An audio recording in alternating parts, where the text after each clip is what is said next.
du quinquennat, mais j'aimerais qu'on vienne sur un autre discours, celui du président de la République prononcé devant l'Organisation internationale du travail. Emmanuel Macron y a parlé d'erreurs fondamentales. Il regrette d'avoir construit des bonnes réponses, je le cite, des bonnes réponses trop loin de nos concitoyens, considérant qu'il y avait des sachants et des subissants. Alors comme toujours avec lui, on comprend tout, mais c'est un peu compliqué. Que comprendre de ce mea culpa, Alain Duhamel?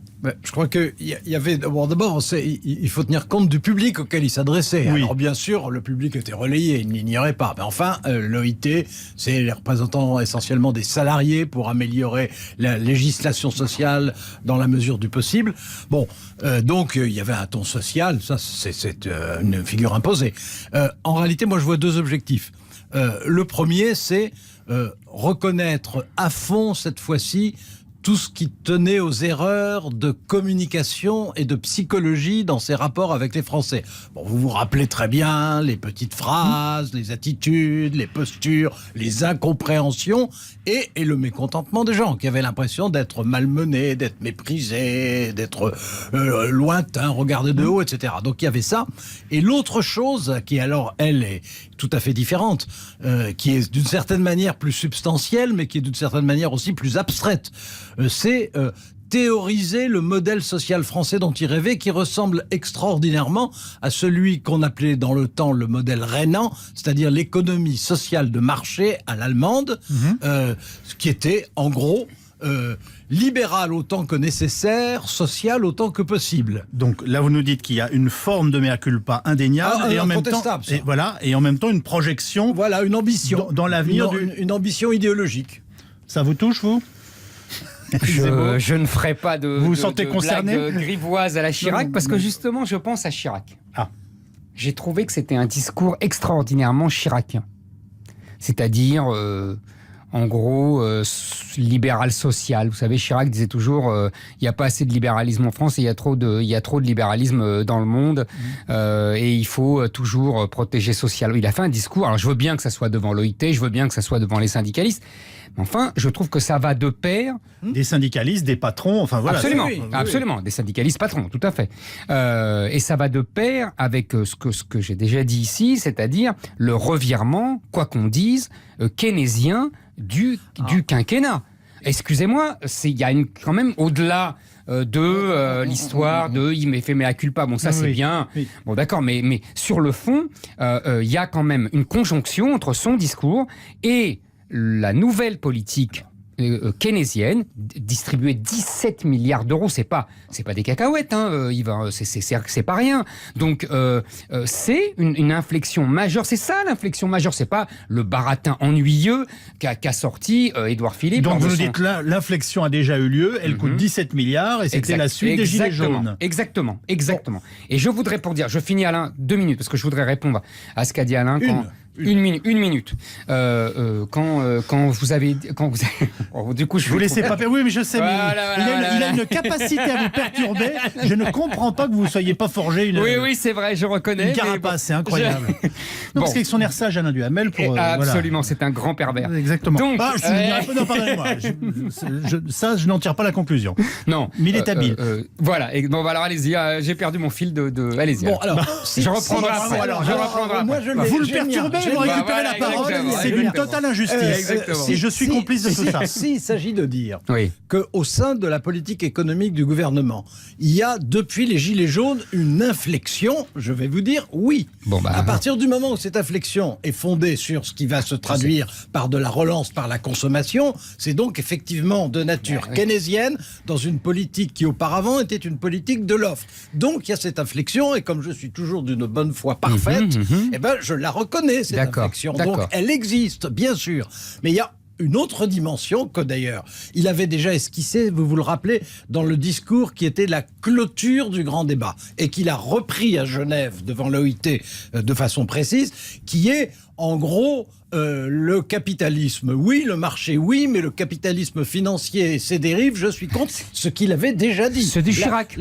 Non, mais je maintiens. Mais je n'ai pas dit le contraire. Ouais, je sais. Je n'ai pas dit le contraire. Il y a des continuités, mais d'ailleurs, oui, mais c'est les continuités françaises. Mais non, mais je vous Éric rassure, Zemmour, ça signifie que sur le plan économique, Emmanuel Macron suit une politique qui est dans la lignée en plus moderne. Moi, j'appellerais ça le changement dans la continuité, si vous voulez une allusion. Mais qu'en revanche, ça n'est pas vrai dans d'autres domaines. Alors, Et d'ailleurs, Eric sera d'accord. Ça n'est pas vrai dans le domaine culturel, par exemple. Ne lui du faites tout. pas son texte, s'il vous plaît. Éric Merci. Zemmour, vous avez Je retrouvé le votre idée. tellement. J'ai retrouvé mon fil.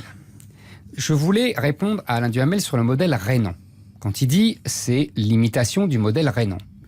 La transposition. Économie sociale de marché. Exactement. Alain oublie seulement deux choses.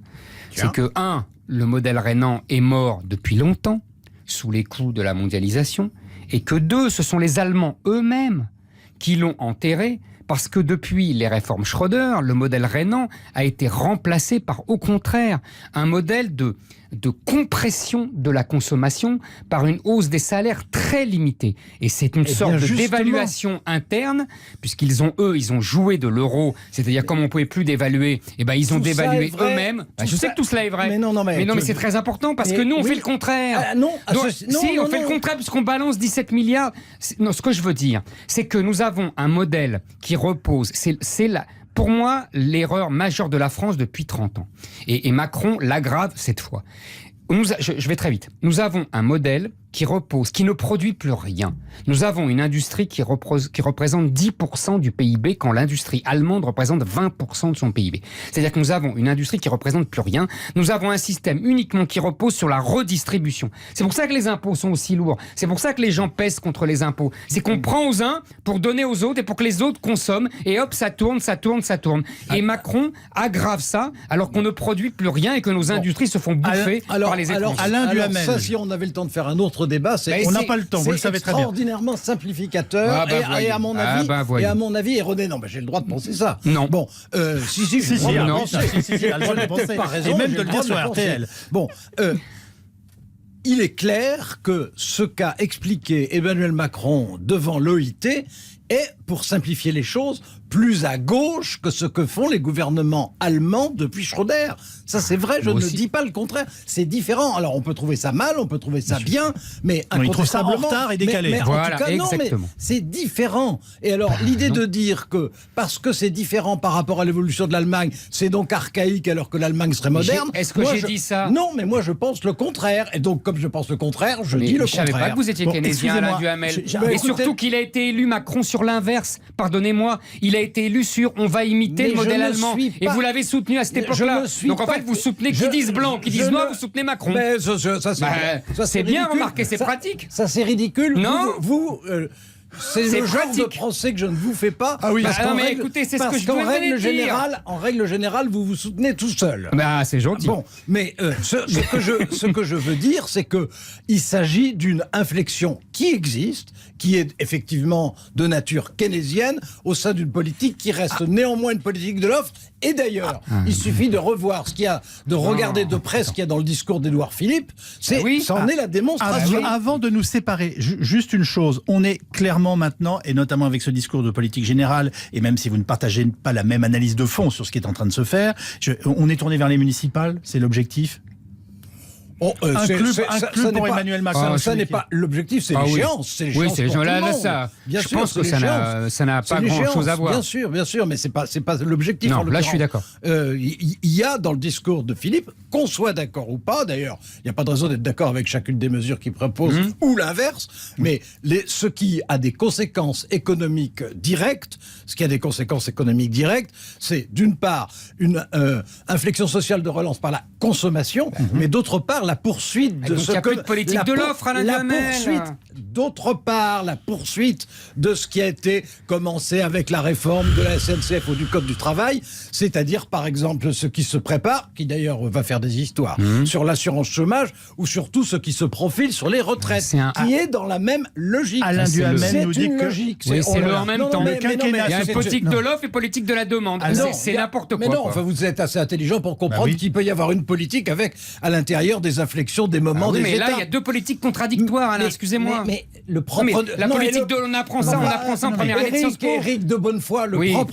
le propre d'une correction est d'être forcément un peu contradictoire, autrement c'est pas une Eh correction. ben oui, bah d'accord. Non, mais Il y a Alain deux- il y Duhamel a nous deux dit ce politiques. matin que finalement, Oui. ce gouvernement, cette équipe et Emmanuel Macron continuent d'avancer, quels que soient Sur la politique les aménagements de qui l'offre. soient menés. Ouais. Voilà. Et qu'on- Avec une inflexion. Ouais. Et vous nous dites, conjoncturelle on est keynésienne. confronté finalement à un classicisme absolu qui ne Exact. fera pas avancer le pays. Vous avez bien Exactement, compris exactement, parce qu'il ne Mais traite de pas les toute vrais façon, problèmes. Éric pense que le pays recule depuis 2 siècles. alors. Non, non, depuis, oui, 1815, mais ça c'est autre chose. écoutez, on est en quelle année Ouais. Hein Absolument. Bon, donc au moins là-dessus, j'ai raison. On est d'accord là-dessus. Bon, puisque vous êtes d'accord, moi aussi, je vous rappelle que dimanche, l'invité du grand jury RTL, Le Figaro, LCI, et donc Gérald Darmanin, ministre de l'Action et des Comptes Publics, et qu'on pourra donc poursuivre ce débat avec le ministre. Merci Alain Duhamel, merci Éric Zemmour.